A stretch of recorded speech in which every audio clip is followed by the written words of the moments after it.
Okay, the third leg to the budgeting stool is the capital improvement fund.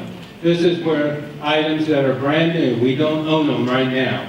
And all of the repurposing projects would be coming out of the capital improvement fund. So as we sat down and began this process and said, how would we address it in 2018? The first thing that we have to say is, what are we going to do this clubhouse repurposing or not? That will be determined by you on November 8th. The second thing says that if you do approve it, and you approve us using bank financing secured by assignment of future homeowner dues that are approved, monthly dues would increase to $15. There's been a lot of confusion around about that. Some said, well, they're going up $15, others say they're going up $5. It is a $5 increase over the current $10 expenditure for the capital improvement fund. So it is a $15 dues per month, but it is only a $5 increase. However, if either the ballot is defeated, saying we're not going to do this clubhouse repurposing, or we'd like to do that, but we don't want to borrow $2 million to do it, then both of those take it down and it stays at $10 a month for the capital improvement fund. No change to what it is. So let's go through those numbers, Bob. First, I want to go back to where we were on September the 21st. You might recall this slide from that evening or in the video. We summarized the project cost of repurposing at $3 million, but there were two components to the soft cost. Furniture and fixtures, we put in at $500,000, and then we had design fees and construction manager in there for a total of $150,000. Well, we've learned a few things since the 21st of September. And Steve and I talked about whether we should present this slide, but I was somewhat insistent upon it, okay, because it's a big change in that $650,000 the way it's split. And I don't want anyone, they still will, I know, but I don't want anyone to say, well, a bait and switch. Well, no one's voted on anything yet, so there's hardly a switch. But nonetheless, this reflects our current understanding as to how this $3 million project unfolds. We met with Marsh, and with all of the things that have been added and taken out, they still say hard construction costs in total $2,350,000. However, further discussion with Marsh clarified their role if the project is approved on November 8th, and we revise the estimate of cost for the construction manager. Cost for Marsh going forward, this would be a new contract beyond the $75,000 that was executed in 3 phases back in May. Marsh would be responsible for the preparation of all engineering analysis required, both civil and structural, completion of the construction design package and construction drawings. They would assist with the request for proposals involved in the selection and engagement of both the general contractor and the construction manager. They would handle the permitting process, and that is expected to take at least 4 weeks and more likely 6 to 8. They would finalize the construction drawings following the completion of the permitting process. They would assist in the negotiation of the guaranteed maximum price with the general contractor, and then finally, they would coordinate with the general contractor and the construction manager throughout the construction period. Finally, the estimated cost, 3% of the hard construction costs for a construction manager, or about $70,000.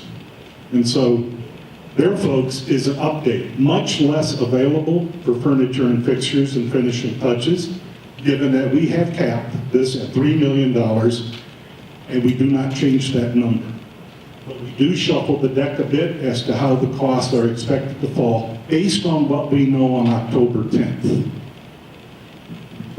The amount funded from the Capital Improvement Fund remains unchanged at $2,787,000. As you can see, we start with 17. Let's go through the capital improvement fund. We start the year with just under $672,000. We immediately, in the first 2 months of the year, use $82,000 of that to pay off the remainder of the construction cost of the vestibule. The dues, $10 a month, generate just over $173,000. We continue to deposit into the capital improvement fund that 3-month assessment collected at closing upon the sale of every home here in Heritage Eagle Bend. As in the past, that will generate approximately $80,000. Very little in the way of investment income. These funds are largely deposited in money market funds and very short-term certificates of deposit. Spending this year, if we move forward on November 8th, we will incur another $35,000 for Marsh. And then we have now completed and paid for 2 major projects this year. The furniture in the vestibule, and $115,000 and $102,000 for the bocce court renovation. Projected balance at the end of the year, $654,000. Now we get into 18, and we increase that monthly dues from $10 to $15 per month, and you can see that that generates now just short of $260,000. We continue to deposit that 3-month assessment in the fund, generate a little bit of investment income. We draw down the first $1.5 million of the $2 million bank facility. Closing cost and interest-only portion in 18 on that bank loan, $27,000 to spend. And we get after this project in a big way, spending nearly $2.1 million in calendar 18. Now, that assumes that we are underway more or less by July 1. That could be optimistic. We won't know until after November 8th we have the approval of this community to proceed. We will move right quick. But once we get into the permitting process, the timing on that is out of our control. But nonetheless, for this purpose, $2,077,000, leaving just short of $394 in the fund at the end of the year. We go into 19, still the same $15 per homeowner per month, generating more, the same amount from dues, the 3-month assessment, a little bit of investment income. We draw down the balance, the remaining $500,000 of the loan.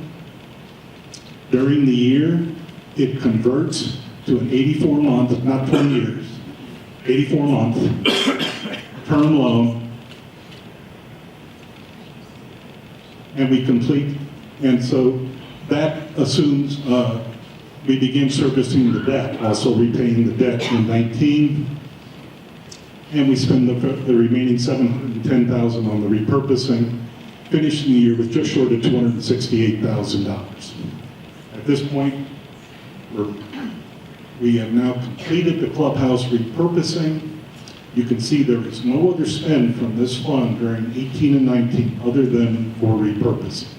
This slide from the presentation, because once again, lots of commentary, lots of misunderstanding as to what happens to this fund now having taken on $2 million of debt that we're going to repay over a relatively short period of time.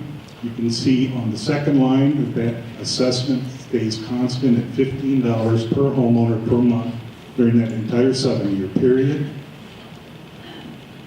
generating the same amount of assessment income, modest increase each year in the amount from closings, very little in the way of investment income, and then for the first 6 years, we begin servicing and repaying that debt at the rate of $27,000 per month based on a 3.75% interest rate. And then finally, if for nothing else a placeholder, it shows that we still have $50,000 to spend every year on projects other than the repurposing, or on projects to complete the repurposing, But the point is we do not preclude spending on projects, period, while we go through this debt repayment and servicing. You can see the balance at the end of each of the years. A very nice cushion should the contributions from the closings fall short.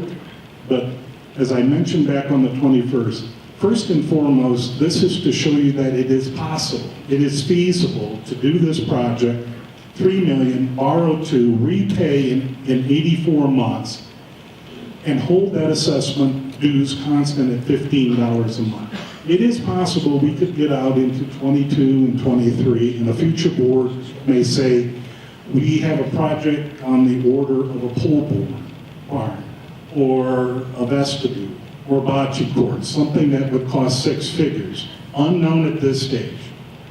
It is totally unknown, but if the community and the board were in favor of it, obviously that 15 could go up. But at this stage, we don't know that. This board has no agenda, any item, or any planned expenditure other than the repurposing at this time.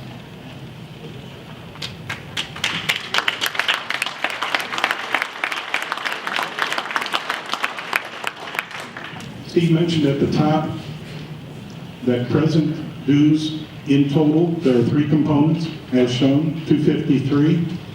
You can see how that compared to 2016. Operations, 16 and 17, 168 per homeowner per month. Contribution to the reserve fund, 65 and 16, 75 and 17. And then finally, the capital improvement fund was 15, went back to, dropped to 10. Now we propose it goes back up to 15. Net effect, 251. What happened to operations? 168 to 156. Remember the $208,000 budgeted loss for next year. There you see the impact of the application of Revenue Ruling 70-604, in which the board says we have now to the point where we do not have to rely upon our CCRs, which allow us to retain that. In conflict with federal income tax law, to be sure. But we did it. But now our reserves are fully funded. Our contingency fund is fully funded. Our reserve fund with the increased contributions now at the rate of $80 proposed for next year. And given that we have said from the beginning that this clubhouse repurposing is solely a project of the capital improvement fund. There will not be $1 from operating cash transferred to the capital improvement fund to help fund this project. And now we look at our bank balances. We have more than enough cash to easily meet our bills and payroll as they come due.